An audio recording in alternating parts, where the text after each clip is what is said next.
Well, let's have a look at story C.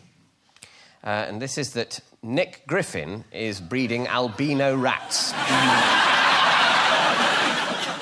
So what do you think, Germaine? I feel a bit guilty about this, because I have white doves. Are you a dove racist? Is that what you're saying? Well, because other doves get into the dovecot and the results are pretty unattractive and spoil the look of it on the roof. So people tend to pick them off with an air rifle every now and then. Right. Just so they look coordinated. People you employ? Oh, yeah, there's a young man at the grain store who does it just to keep his eye in, really. I mean, I'm not actually paying him. What's he keeping his eye in for?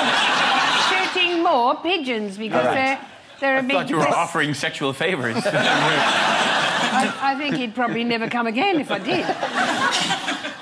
So I find that's an entirely plausible story. Right.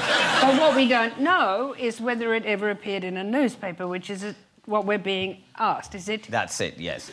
Why would he possibly want rats? Maybe it's to make himself look more cuddly and human if he sits next to some rats, you know. The same sort of thinking that made Gordon Brown be interviewed by Piers Morgan.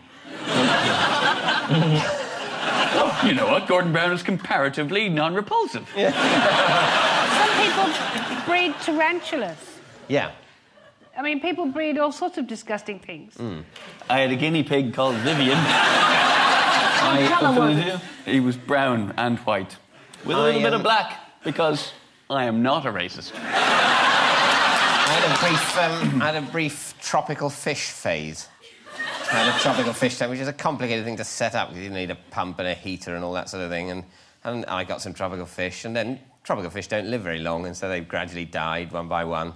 And I thought, that's fine, actually, because it's boring keeping tropical fish. They're not very affectionate. But then there was this one tiny tropical fish that would not die. And I had to keep that. I thought, I can't kill it. I've brought it into this fake tropical world. I'm not going to... So I had this heater and this pump going. God, no, the carbon footprint of this tropical fish was massive. It lived, I swear it lived for 5 years. How old is that? That's like 2,000 years in tropical fish years. I just love the idea, because keeping fish is supposed to be very relaxing. I used to sit there you for just hours. coming in and everything, it's still alive!